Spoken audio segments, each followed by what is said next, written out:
وآل ابراہیم وآل عمران علی العالمین. صلوات پڑھیں آل محمد.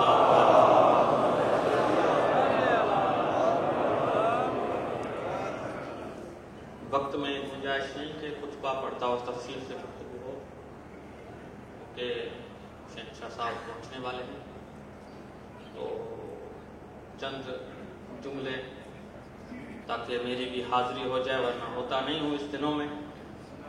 اور وہ ویسے میں دیکھ رہا ہوں مومنین کو جو تھکے تھکے نظر آ رہے ہیں، لیکن ہمارا یہ عقیدہ ہے کہ علی کا نام شجاعت اور تندرستی عطا کرتا ہے،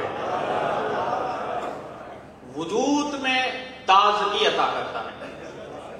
اور یہ یاد رکھنا، یہ جو ذکر اہل بیت ہے یہ ہماری وجہ سے نہیں ہے،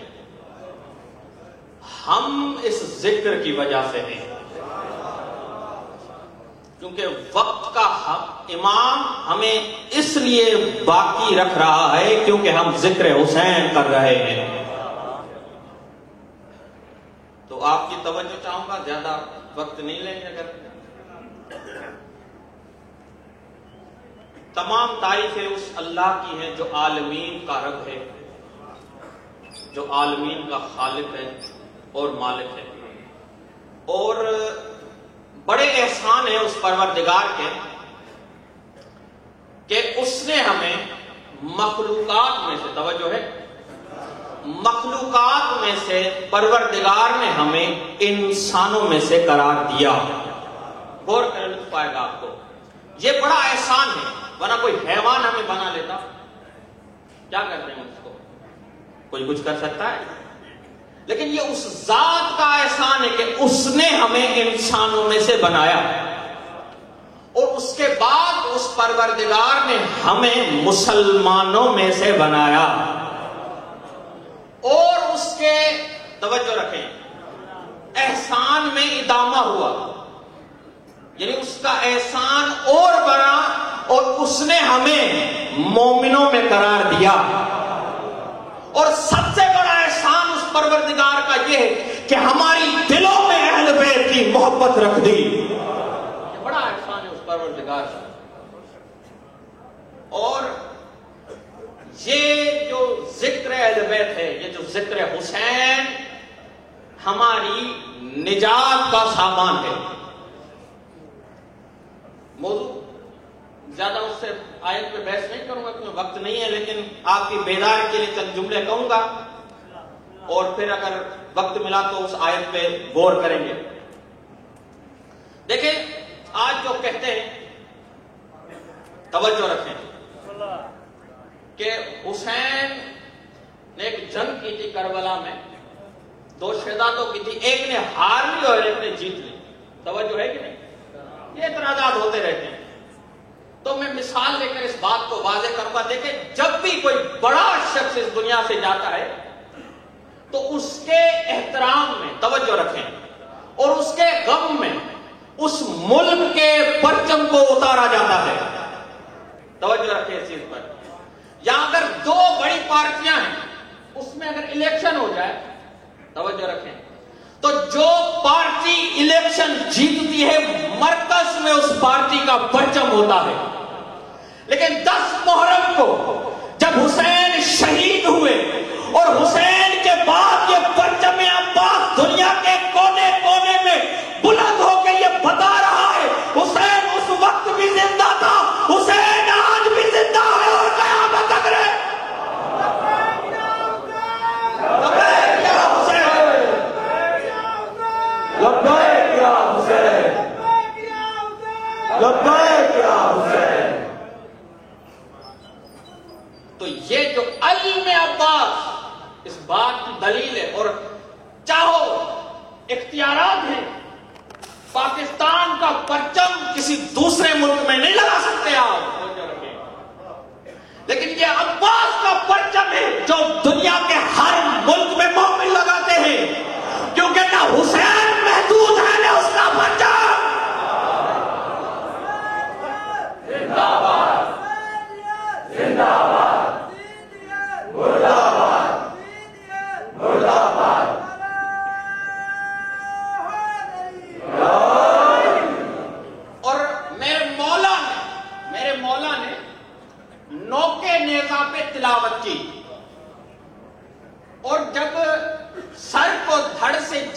کیا گیا تو دھڑ نے بھی آواز دی. مکتب کے جملے ہیں، یہ تاریخی جملے ہیں.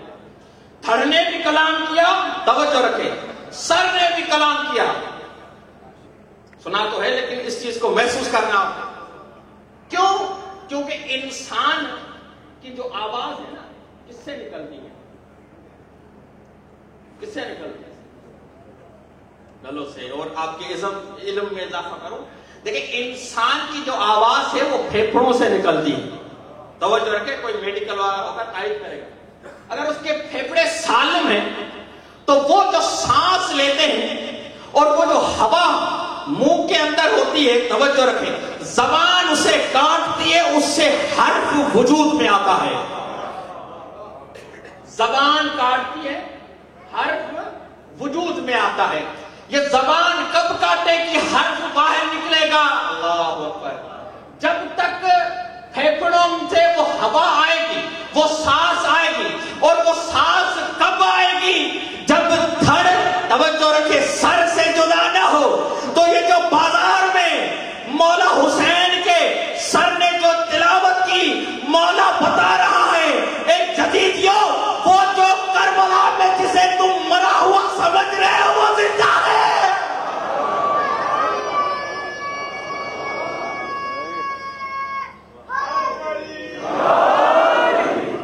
جسے تم معیار یہ ہے دنیا کا کہ وہ کلام کر سکتا ہے.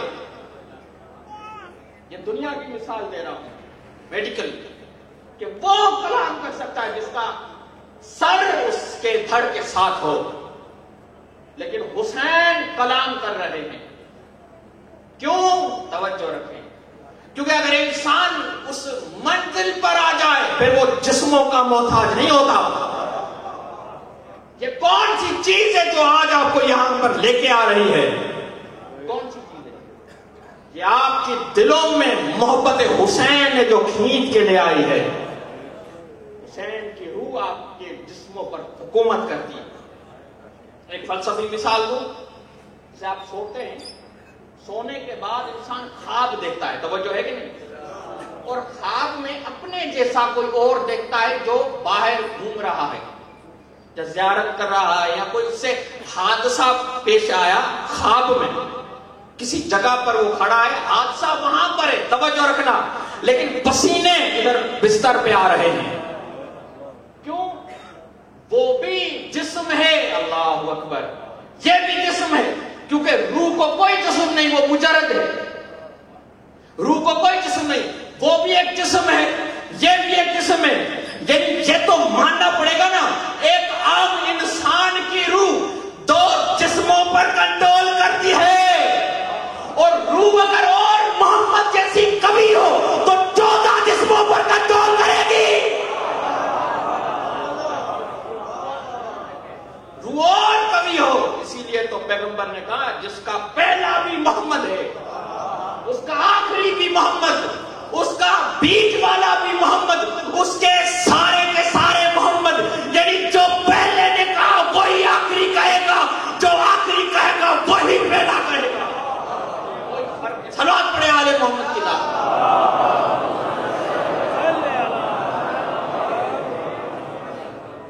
بیدار ہو گئے؟ ترجمہ کریں آیت کا.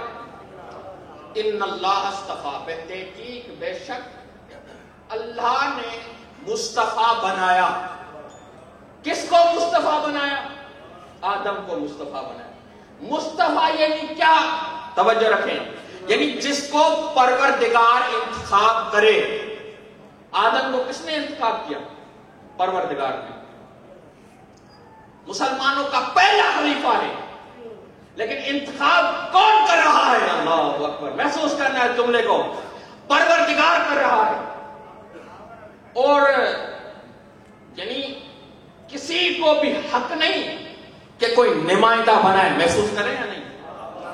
تو جب فرشتوں نے کہا کہ ہم میں سے کسی کو چن لے، تو پروردگار نے ان کا مشورہ قبول نہیں کیا. یہ نمائندے الہی کا مسئلہ ہے جو فقط پروردگار ہی کسی کو انتخاب کر سکتا ہے. تو میں یہ کہوں گا کہ وہ جو فرشتے، وہ جو نوری مخلوق، توجہ رکھے، جس کے یہاں گناہ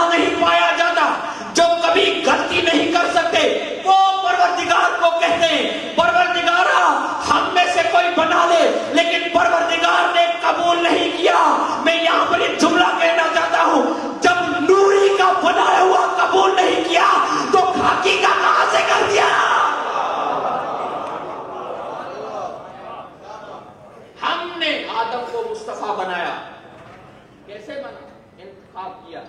اور جب ہم آدم کو بنا رہے تھے, توجہ رکھنا, اور جب یہ وجود آدم کا بن رہا تھا تب کیا ہوا؟ پروردگار نے اس کے اندر اپنی روح ڈالی.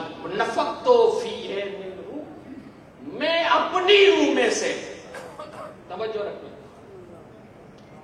تو جو یہ جو روح پروردگار آدم کے وجود میں ڈال رہا ہے, اس سے پہلے پروردگار نے سجدے کا حکم نہیں دیا. غور کریں, اس کے بعد کیا. اور یہ جو اہل دقت ہے سمجھ لیں گے کہ وہ جو سجدہ آدم کو سجدہ نہیں تھا, آدم کے اندر جو روح پروردگار کو تھا اس کا سجدہ تھا. اس لیے ہم بھی کعبے کو سجدہ نہیں کرتے, کعبے کی طرف سجدہ کرتے ہیں. بس میں یہ جملہ کہوں گا کہ جب آدم کے اندر اللہ کا امر آ جائے تو وہ فرشتوں کا کعبہ بن جاتا ہے, اور جب کعبے کے اندر اولی الامر آ جائے تو وہ انسانوں کا کعبہ بن.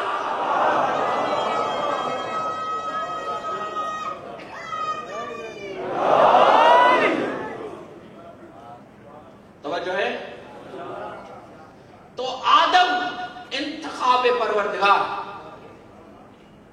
پہلا خلیفہ جس میں کوئی بھی مشورہ نہیں دے سکتا پروردگار کو. فرشتوں کا مشورہ ریجیکٹ کر دیا گیا, صرف پروردگار بنائے گا. اور پھر کہا کہ ہم نے نوح کو مصطفیٰ بنایا. توجہ ہے. اس کے بعد کہا کہ ابراہیم اور اس کی آل کو ہم نے مصطفیٰ بنایا. یعنی ابراہیم کو بھی ہم نے چنا اور اس کی آل کو بھی ہم نے چنا, انتخاب کیا. اچھا, ابراہیم کون ہے؟ توجہ ہے. فرشتوں کا مثال دی کہ فرشتوں کا بھی مشورہ اس معاملے میں قبول نہیں ہے. توجہ رکھیں. اور فرشتوں سے انبیاء افضل ہیں. توجہ ہے. انبیاء افضل ہیں فرشتوں سے.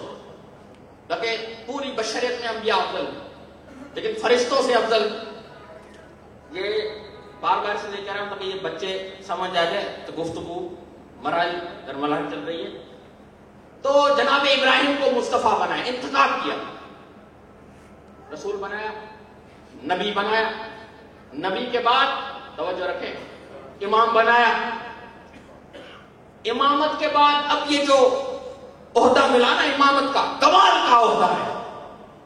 جب رسول تھا یہ نہیں کہا کہ اس رسالت کو میری ذریت میں قرار دے. نبی تھا یہ نہیں کہا, خلیل تھا یہ نہیں کہا.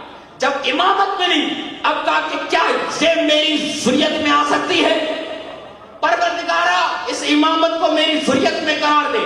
تو پروردگار نے کہا ابراہیم توجہ رکھنا, یہ ظالموں کو عہدہ نہیں ملے گا. یعنی کیا اے ابراہیم تم خلیل ہو, تم نبی ہو, تم رسول ہو, تم امام ہو. توجہ رکھے, تمہارا بڑا مقام ہے, تم ہی اپنی طرف سے بنا لو. اللہ اکبر. پھر ایک اور مثال جناب موسیٰ ہے. جناب موسیٰ کا بھائی ہارون, تو وہ بھی یہ کہتا ہے کہ پروردگارا میرے بھائی کو میرا وزیر بنا دے. تو اے موسیٰ تم اولی العزم پیغمبر ہو, اپنی مرضی سے بنا لو. تو یہ امامت کا اتنا مرحلہ مشکل و دقیق ہے کہ انبیاء کو بھی اختیار نہیں کسی کو امام بنائے. جب خلیل جیسا, ابراہیم جیسا امام, ابراہیم جیسا نبی کسی کو امام نہیں بنا سکا, موسیٰ جیسا نبی کسی کو وزیر نہیں بنا سکا, تو یہ چند لوگ کسی جگہ میں بیٹھ کر امت کا رہبر کیسے بنا لیتے؟ توجہ ہے. جب وہ نہیں بنا سکے تو آپ نے کیسے بنا لیا؟ ایک صلوات پڑھے آل محمد کی ذات پر.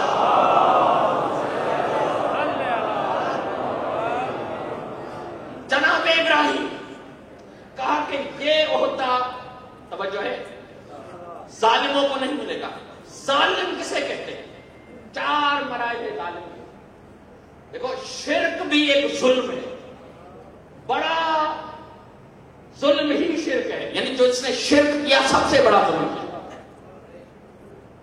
تو اس آیت کے ذیل میں امام وہ ہوگا جس نے کبھی بھی زندگی میں شرک نہ کیا ہو۔ اللہ تو 4 مراحل ہیں جہاں تو انسان پہلے مشرک تھا، بعد میں مسلمان بنا، توجہ ہے، جہاں انسان پہلے مسلمان تھا بعد میں مشرک ہو گیا، توجہ ہے، صلوات پڑھے آل محمد کی ذات پر۔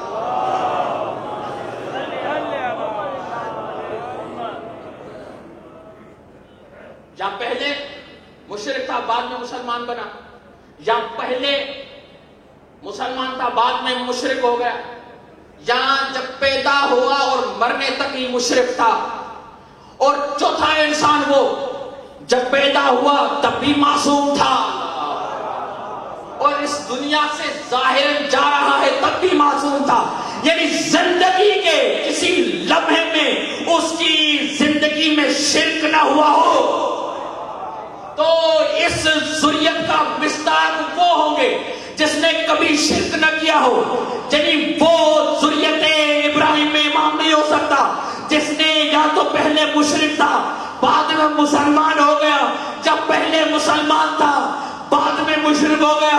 آپ تو یہ کہہ رہے ہیں کہ مسلمان مشرک کیسے ہوتے ہیں؟ تو عزیزو جو رسالت میں شک کرے چاہے ہاتھی کے برابر ہو جیتی گئے، جو ہے تو وہ بھی اس دائرے سے خارج ہو گیا، تو وہی بن سکتا ہے جو معصوم ہو۔ صلوات پڑھے آل محمد کی ذات پر۔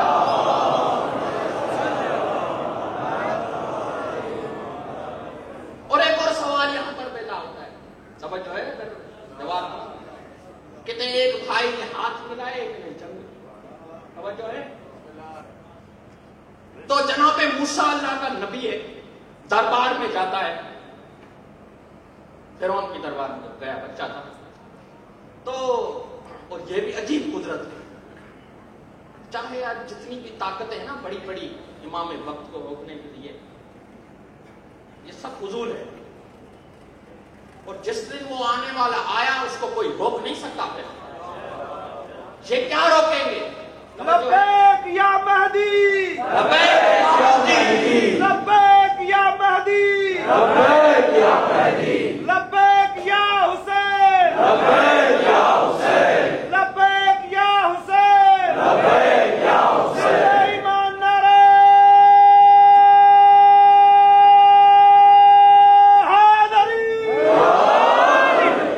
توجہ رکھیں، تو جناب موسیٰ جب گئے تو جب یہ پتا چلا نا فرعون کو، توجہ رکھیں، فرعون کو پتا چلا کہ ایک بچہ آئے گا جس کی وجہ سے تمہاری سلطنت برباد ہو جائے گی، تاریخ میں لکھا 70,000 بچوں کو فرعون نے قتل کر دیا اس خوف میں کہیں یہ بچہ وہ نہ ہو، 70,000 بچوں کو قتل کر دیا۔ کون تھا؟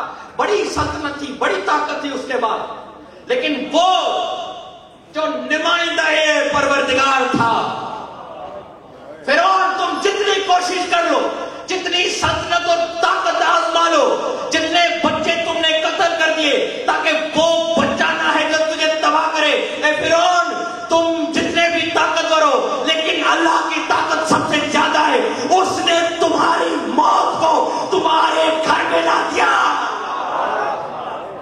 تمہاری موت تمہارے گھر میں، کیونکہ جب اس نے بھیجا تو کوئی طاقت نہیں ہے اس کے سامنے آ جائے۔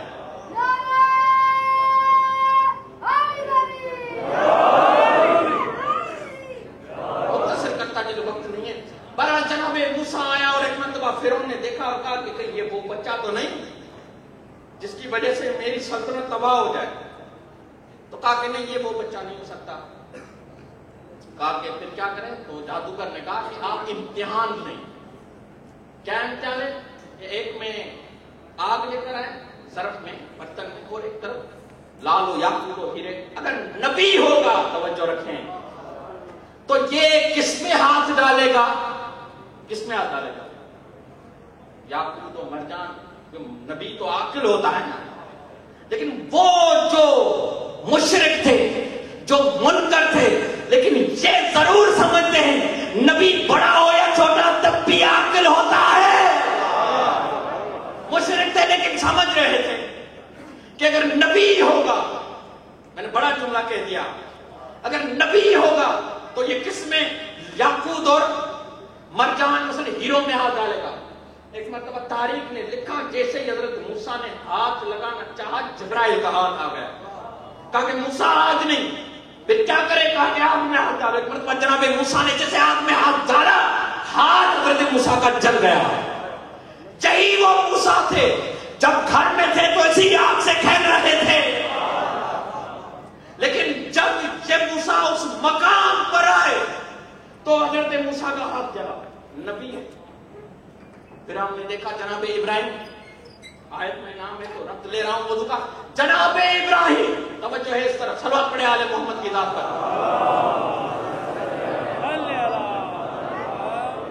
جناب ابراہیم کو جب آگ میں ڈالا گیا، توجہ ہے، ایک نبی آگ میں ہاتھ ڈالتا ہے اس کے ہاتھ جلتے ہیں، ایک نبی کو پورا آگ میں ڈالا جا رہا ہے۔ اب تاریخ کے لفظ جیسے ہی ابراہیم کو آگ میں ڈالا گیا، رسیاں جو تھی نا حضرت ابراہیم کو باندھی ہوئی وہ جل گئی، لیکن ابراہیم سالم رہا اور اس کے وہ کپڑے بھی سالم رہے۔ توجہ رکھیں، تو رسیاں کیوں جلی؟ پتا چلا جو زبردستی نبی کے ساتھ جڑ جائے، تاریخی جملہ میں نے دیکھا، جو زبردستی نبی کے ساتھ جڑ جائے، مل جائے، اور وہ جس کو نبی اپنی مرضی سے رکھے۔ بہت سے ایسے تھے جس نے چاہا کہ ہم منا اہل بیت کی منزل میں آ جائیں، اور لوگوں نے بہت سے طریقے آزمائے، لوگوں نے رشتے بھی دیے، مال بھی دیا، عزت بھی کرنا چاہیے، پھر بھی اس مقام تک نہ آ پائے۔ لیکن آپ نے دیکھا ایک بوڑھا دروازے پہ جھاڑو دے رہا ہے، پیغمبر نے کہا سلمانو منا اہل بیت۔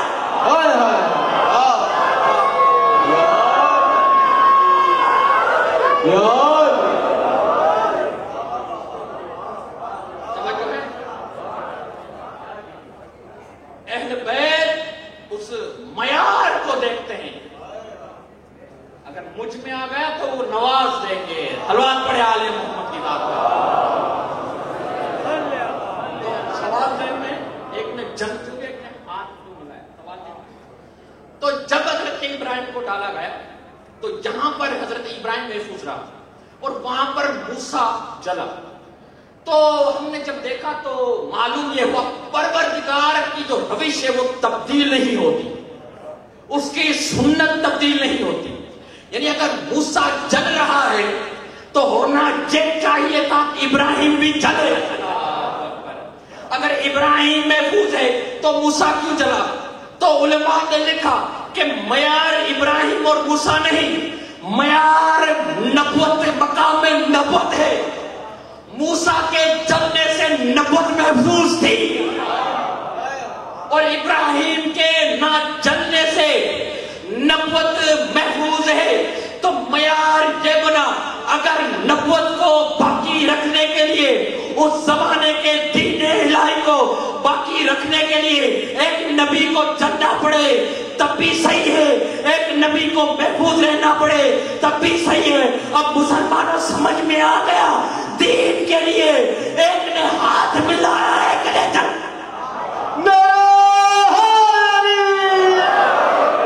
کیونکہ معیار دین تھا۔ ایک صلوات پڑھے عالم،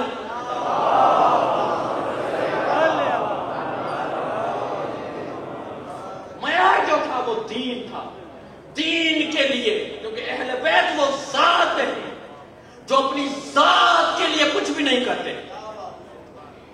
اس کی ذات کا کمال بہت بڑا، انسان درک نہیں کر سکتا اس کو۔ توجہ ہے، صلوات پڑھے آل محمد کی ذات پر۔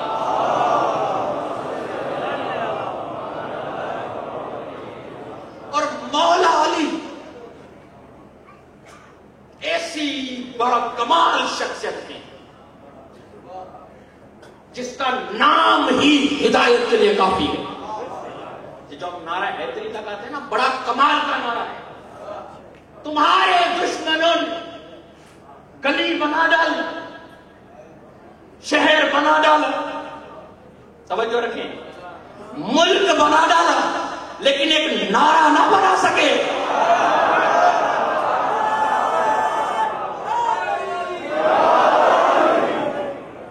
ایک نعرہ نہ بنا سکے کہ علی وہ کمال ہے، بلند ہر چیز سے بلند۔ بہت سے کمالات مولا علی کو عطا ہوئے، ابھی وقت نہیں اس چیز کو میں ثابت کر کے آپ تک پہنچاؤں، لیکن اگر کہیں وقت ملا تو پیش کروں گا، بات سنتے جائیے گا۔ مولا علی بڑے کمالات ہیں، اور ہم کیا ہیں؟ ہمیں اگر گاڑی ملی، توجہ ہے، عہدہ ملا، سیٹ ملی، پرموشن ہوئی، منسٹر ہوا، سی ایم ہوا، وزیر اعظم ہوا، توجہ ہے، بڑے بڑے عہدے ملتے گئے، اور ہم یہ سمجھتے ہیں کہ ہماری عزت ان عہدوں میں ہے۔ ہم نے یہ سمجھا ایس پی ہوں تو اور زیادہ میری عزت، آئی ٹی ہوں تو اور زیادہ، توجہ ہے، یہ ظاہری چیزیں تھیں، لیکن مولا علی جو تصرف کائنات رکھتے ہیں، جو موت اور حیات پر حکومت کرتے ہیں،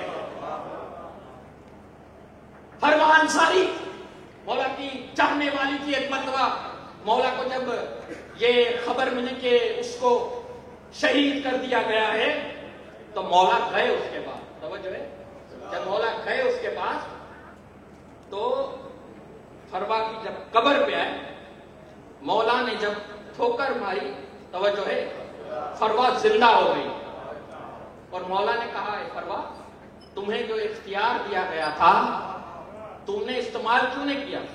تو مولا کے جملے سے یہ معلوم ہوتا ہے کہ مومن کے پاس کتنا اختیار ہے، بڑا اختیار ہے، بڑا اختیار ہے۔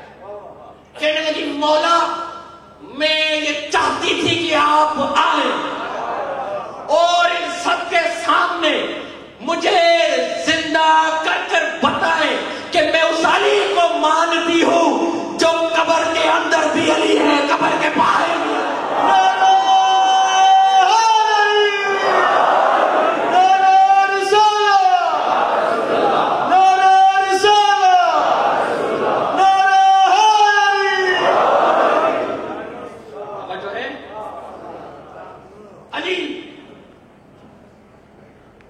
موت مردے کو زندہ کر دیا، اور کچھ لوگ آئے زندہ کو لے کر،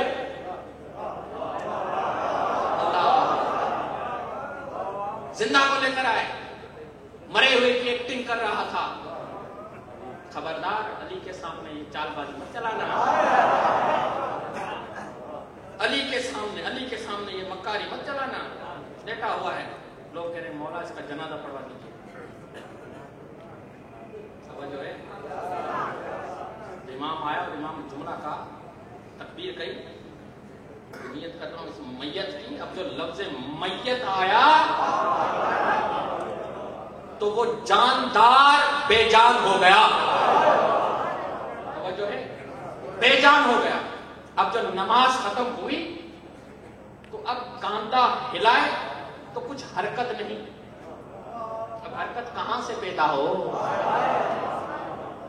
علی نے جو کہہ دیا، یعنی موت پر بھی زندگی پر بھی تسلط رکھتے ہیں، موت پر بھی علی تسلط رکھتے ہیں۔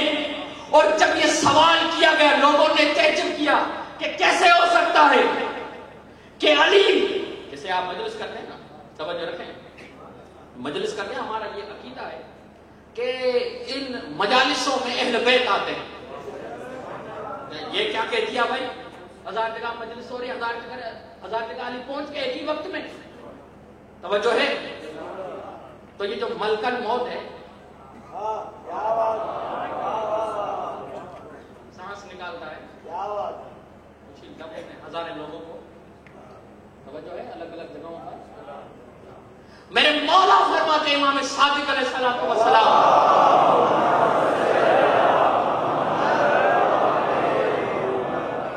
ملکن موت کو کہتے ہیں، توجہ ہے، کہ تمہیں ہماری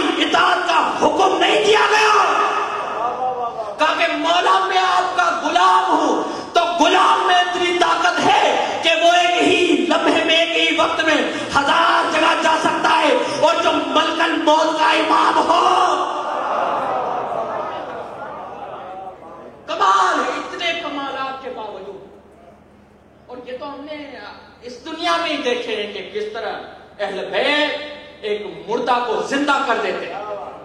بہت سے کربلا چلے جائیں, ایران چلے جائیں, جو نابینا لوگ تھے ان کو آنکھیں مل گئی. کمالات ہیں, تصرف رکھتے ہیں. جملہ میں کیا آپ نے کیا کہا میں نے, ہم یہ دنیا میں جو عزت سمجھتے ظاہری چیزوں میں, اور علی عزت کس چیز میں سمجھتا ہے؟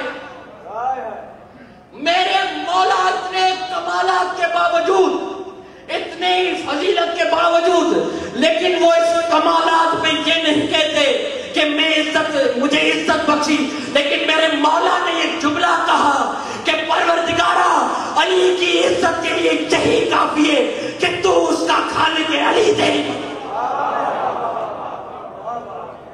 وہ مقام جس نے کہا کہ اگر حجاب کے سارے پردے ہٹا دیے جائیں علی کے ایمان میں کوئی اضافہ نہیں ہوگا. حلوات پڑے آل محمد.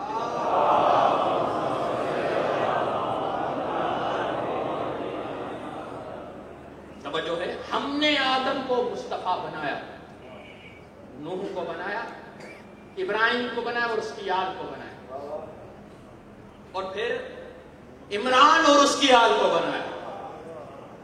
ابھی وقت نہیں ہے کہ اب عمران پہ بات کروں. توجہ ہے, بس ایک جملہ کہوں گا تاکہ آپ بیدار ہو جائیں. یہ جو آج دیکھ رہے ہیں نا حکومت سعودی کی, کہاں سے کھاتی ہے؟ کعبے سے ہی کھاتی ہے. یہ بھی سمجھتی ہے, یہ بھی سمجھتے ہیں, بس آخری جملہ زحمت ہے, یہ بھی سمجھتی ہے کہ کعبے کے اندر کوئی مشرک نہیں آ سکتا. تو یہ آج کے لوگ یہ سمجھ رہے ہیں کہ کعبے کے اندر نہ کوئی مشرک آ سکتا ہے, نہ مشرک کا کوئی بیٹا, لیکن اللہ کو پتا نہیں تھا جو ابو طالب کا بیٹا بھیج دیا. جو ہے ان کو پتا ہے کہ کوئی مشرک نہیں آ سکتا, اس ذات کو پتا نہیں. توجہ ہے, جو خالق کائنات ہے, جو خالق موت اور حیات ہے, جس کے امر سے یہ کائنات چل رہی ہے, وہ ذات پروردگار. توحید پر ایک جملہ کہوں کہ میں جان پوچھ کر آگے بحث نہیں کر رہا, جیسے ہی آگاہ آئیں گے تو وہ جملہ آدھے میں چھوڑنا پڑے گا.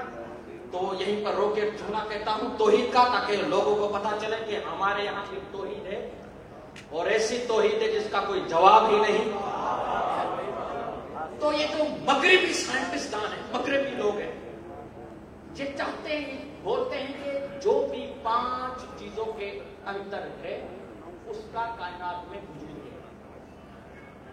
یعنی اگر میں دیکھ آنکھ سے, توجہ ہے, تو آنکھ کے ذریعے میں نے اس کو دیکھا اور میں نے مان لیا اس چیز کا وجود ہے, اور ذائقے کو میں نے زبان سے محسوس کیا, آواز کو میں نے کان سے, بس مختصر کروں, اور وجود کو میں نے ہاتھ سے. تو نہ پروردگار کو انسان دیکھ سکتا ہے, نہ اس سے کوئی چھو سکتا ہے, نہ اس سے ہم چکھ سکتے ہیں, نہ اس سے سن سکتے ہیں. درحالانکہ کہ جب پروردگار ان 5 چیزوں میں نہیں آتا تو مغرب کے فلاسفوں نے کہا کہ اس کا وجود نہیں. تو اس سے ہم یہ کہنا چاہتے ہیں کہ اللہ تو دور کی بات ہے, تمہارے اندر جو تم ہو, اللہ اکبر, تمہارے اندر جو تم ہو, جس کی وجہ سے تمہارا یہ جسم سالم ہے, کیا تم نے اس کو کبھی دیکھا ہے؟ کیا تم نے اس کو کبھی چھوا ہے؟ کیا تم نے اس کو کبھی سونگا ہے؟ کیا تم نے اس کو کبھی چکھا ہے؟ تو میں جملہ کہنے جا رہا ہوں, جب تم اپنے آپ کو نہیں دیکھ سکتے تو بنانے والے کو, میرے اندر جو حقیقی انسان ہے اس کو میں نہیں دیکھ سکتا, تو بنانے والے کو کیسے دیکھوں؟ صلوات پڑھے عالم.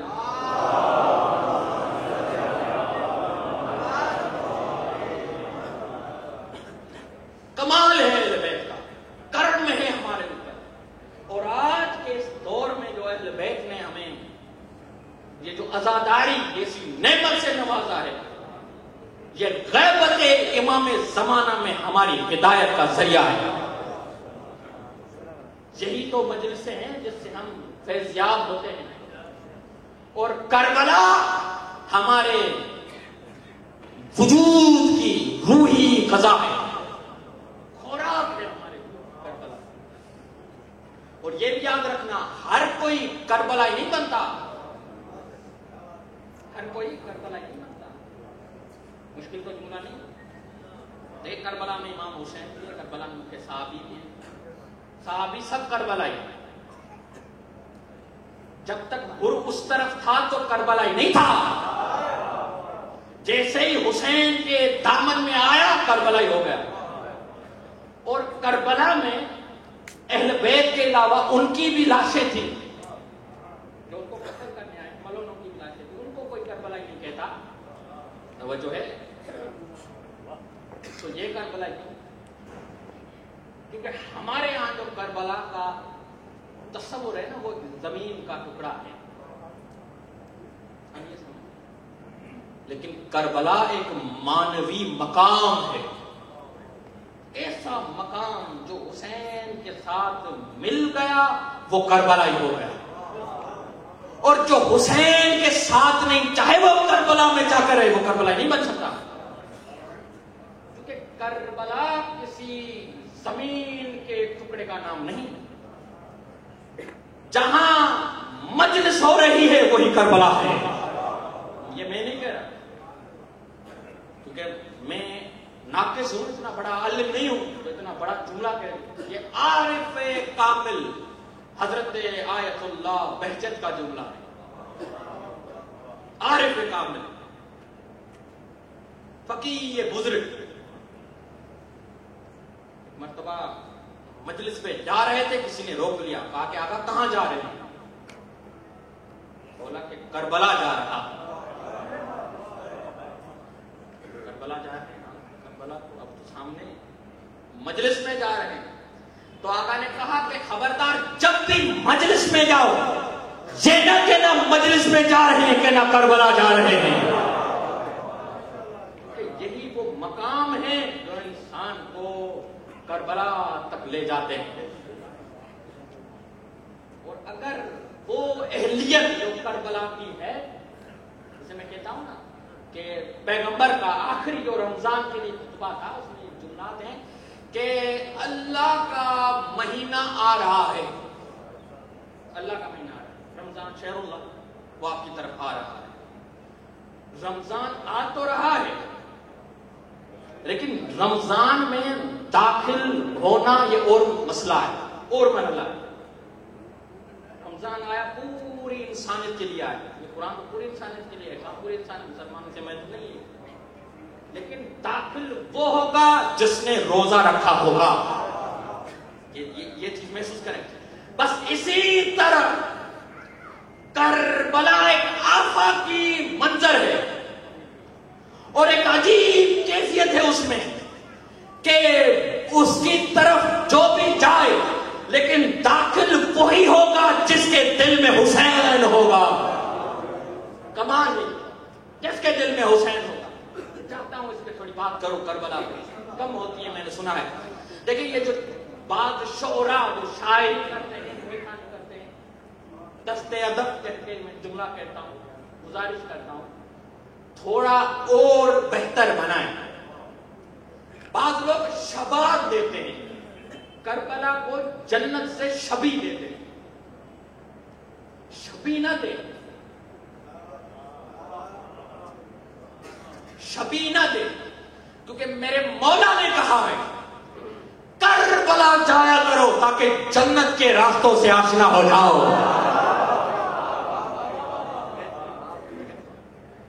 کربلا جایا کرو تاکہ آشنا ہو جاؤ اس وادی مقدس سے۔ کمال ہے، بڑا مقام ہے۔ اس کی قبر میں شفاعت رکھی گئی، اس کی زری میں شفاعت رکھی گئی۔ جملہ کہوں آپ کی بیداری کے لیے ایک دلیل دے دوں۔ دیکھیں، جب پروردگار نے اس وجود مقدس سے حضرت آدم کو بنایا، توجہ ہے، تو ابلیس نے، تب اللہ تو ہو گیا تھوڑا، توجہ ہو، ابلیس نے توجہ ہے اس فریم کو دیکھ کر اس کے اندر جو حقیقت پروردگار تھی اس کو نہیں دیکھا اور انکار کر دیا. محسوس کریں آپ فریم کو دیکھا اور کہا کہ پروردگار میں آپ سے بنا ہوا ہوں یہ مٹی سے اور توجہ ہے دراصل میں اس سے افضل ہوں اور افضل مفضول کو سجدہ نہیں کرتا. میں کیوں سجدہ کرتا؟ میں افضل ہوں ان سے. لیکن اس کے اندر جو روح الہی تھی اس کو نہیں دیکھ رہا تھا. یعنی ظاہر کو دیکھ کر توجہ ہے باطن کا انکاری ہو جائے. ابلیس کہتے ہی اسے ہیں دیکھ رہے ہیں آپ جو ظاہر کو دیکھ کر باطن کا انکاری ہو جائے. تو ابلیس کو وہ پتلا نظر آ رہا تھا اور جب وہ ابلیسی لوگ آگے بڑھے تو ان کو یہ ظاہری علم نظر آ رہا ہے, ان کو یہ ظاہری صحیح نظر آ رہی ہے. ارے تمہیں تو یہ ظاہر میں علم نظر آ رہا ہے, تمہیں تو ظاہر میں زری نظر آ رہی ہے, لیکن ہمیں تو کربلا کا مولا نظر آ رہا ہے. ہمیں تو کربلا کا مولا نظر آ رہا ہے. اور یہ کھیل اگر آپ اس مقام تک پہنچ جائیں تو اس زری کے اندر آپ حسین کو دیکھ سکتے ہیں. یہ کوئی مبالغہ نہیں ہے. ایک واقعہ پڑھوں مختصر تاکہ اس چیز کو واضح کر سکیں. نجف میں تو کربلا میں ایک شخص تھا, جوان تھا. اس کی ڈیوٹی تھی. کیا ڈیوٹی تھی؟ وہ ایک شب جمعہ اپنی ماں کو امام حسین کی زیارت پہ لے کے جاتا تھا. ایک شب جمعہ اپنے باپ کو. تو ایک مرتبہ کو ایسا وقت آیا کہ دونوں نے ضد کر لی تو یہ دونوں کو لے گئے. اب بارش تھی, راستہ خراب تھا. جیسے یہ پہنچا ہے مولا حسین کی بارگاہ میں تو یہ روز کہتا تھا السلام علیکم یا ابا عبداللہ. لیکن آج جب یہ تھکا ہوا اس مقام پر پہنچا ہے, اس سے پہلے حسین نے اس پر سلام کیا. اور جب یہ سلام حسین نے کیا تو ایک عالم اور فقیر نے وہ جملہ سن لیا اور کہا کہ تم نے ایسا کیا کیا ہے جو اندر سے تمہیں آواز آ رہی ہے. تو اس لڑکے نے کہا تم تو آواز سن رہے ہو تو میں تو حسین کو دیکھ رہا ہوں. میں حسین کو دیکھ رہا ہوں. میں تو میرے مولا کی زیارت کر رہا ہوں. اور یہ کمال ہے اہل بیت کے, بڑے کمال ہے, بڑے کمال ہے. ایک خاتون تھی مشہد میں, تہران میں رہتی تھی, مشہد میں آئی اپنے شوہر کے ساتھ. وہ مومنہ نہیں تھی, غور کریں, مومنہ نہیں تھی.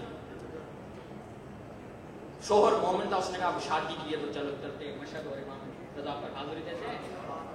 تو کہا کہ ایک شرط پہ چلوں گی, تم مجھے فورس مت کرنا, میں نہیں چلوں گی حرم, تم مجھے مت کہنا, تمہاری مرضی ہے, تمہارا آقا ہے, تم بھلے جاؤ, مجھے مت کہنا. اس نے کہا ٹھیک ہے تم جانو, امام رضا جانے. اب جو گئے ادھر تو 15 دن تک وہ رہے. 15 دن میں 15 دن میں ایک مرتبہ بھی وہ خاتون دہلی سے امام رضا پہ نہیں گئی, ایک مرتبہ بھی نہیں. عجیب بات ہے. آپ انشاءاللہ جو آئے ہیں اس نے تو یہ منظر دیکھا ہوگا, لیکن وہ جو نہیں آتے ہیں اس سے التجا کرتے ہیں امام رضا سے کہ وہ آپ کو ضرور بلائے گا. تو جب آخری دن تھا, ٹرین جب شہر سے گزرتی ہے تو ایک ایسا شہر سے لمحہ آتا ہے کہ آپ ایک جھلک امام کے روزے کی ٹرین سے دیکھتے ہیں, جھلک دیکھتے ہیں. تو جیسے ہی ٹرین وہاں سے گزری, خاتون نے بس ایک نگاہ ڈالی اس روزے پر, بس ایسے دیکھ لیا. ٹرین جیسے ہی آگے گئی, کچھ دیر کے بعد سے نیند آ گئی. کرم دیکھ رہے ہیں اہل بیت کا، بڑا کرم ہے، چھوڑتے نہیں ہیں کبھی وہ۔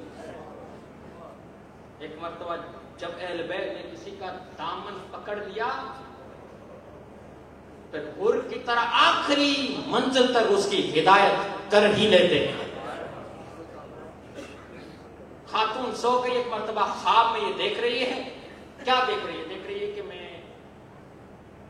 دیکھ رہی ہوں کچھ فرشتے ہیں، وہ حساب کر رہے ہیں کہ آج کتنے زائر آئے، نام لکھ رہے ہیں، مولا ہمارا بھی نام لکھتے اس زائروں میں، نام لکھ رہے ہیں۔ سب اس دن کی لسٹ پوری ہو گئی، اور جب مولا کے سامنے پیش کیا گیا تو مولا نے ان فرشتوں کو کہا کہ ایک نام کم ہے۔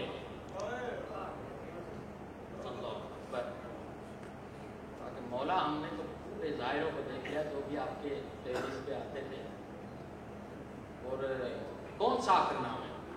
کہا کہ وہ فلاں لڑکی جو تھی اس کا نام کم ہے۔ مولا ہم تو فرشتے ہیں، ہم نے تو دیکھا وہ ایک مرتبہ بھی اندر نہیں ہے۔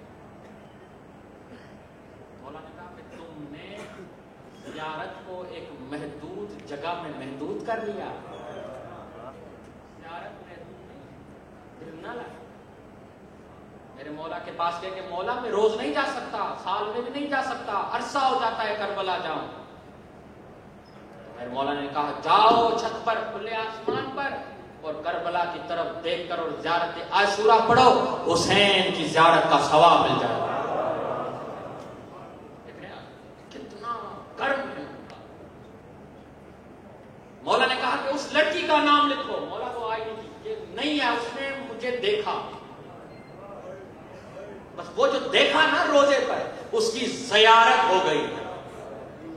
اب جیسے یہ نیند سے بیدار ہوئی گریہ کرنے لگی، رونے لگی، کہا کہ یہیں اترتے ہیں اور مجھے واپس سے لے چلو۔ کہاں لے چلو؟ کہا کہ مجھے حرم میں جانا ہے۔ کہا کہ 15 دن تھے خاتون ادھر، تم کیا کر رہی تھی اس وقت؟ کیوں نہیں چلی حرم میں؟ آج ایسا کیا ہو گیا کہ تمہیں معلوم نہیں ہے کہ تمہارا مرشد کتنا کریم ہے؟ تمہیں معلوم نہیں۔ میں نے تو ایک جھلک جب اس کے روزے کی دیکھی تو اس نے میرا نام اپنے مہمانوں میں لکھ دیا۔ اور یہ بھی یاد رکھیں، جو بھی اہل بیت کے پاس جاتا ہے، اگر کسی نے کما حق کا نیت بنا لی تو اس کو ضرور بلاتے ہیں۔ اگر کسی نے نیت بنا لی مولا کی زیارت، ضرور وہ بلاتے ہیں، کیونکہ یہ ہو ہی نہیں سکتا کہ آپ کچھ سوال کریں اور جواب نہ آئے۔ کیونکہ یہ وہ قبیلہ نہیں کہ سوال کا جواب کہیں سے پوچھ کے آئے، یہ خود سوال بتانے والے بھی ہیں، جواب دینے والے بھی ہیں۔ تو یہ وہ مقام ہے اہل بیت کا جو انسانوں پر، انسانوں کی روحوں پر حکومت کرتا ہے، یہ وہ مقام ہے۔ ایک صلوات پڑھے آل محمد کی ذات پر۔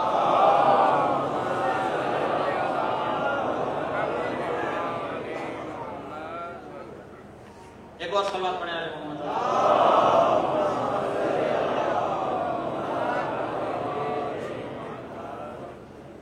یہ جو کرم ہے بڑا کرم ہے، اور یہ یاد رکھنا جتنا ہو سکے کربلا جائیں، مجلس میں آئے، حسین کا ذکر کریں، اور اس کے ساتھ عمل حسین پر بھی عمل کریں۔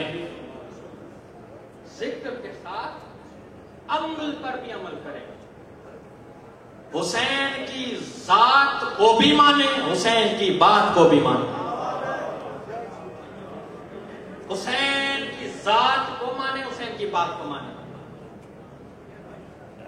یہ جو ایک صلوات پڑھے آل محمد کی ذات پر۔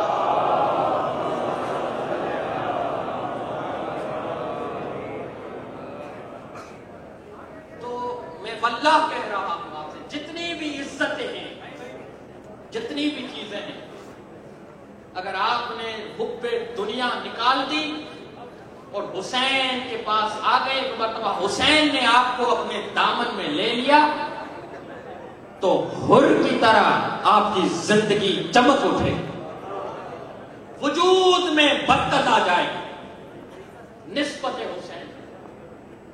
بس یہ جملہ میں آخری کہوں گا اور آپ کی زحمت کو تمام کروں گا۔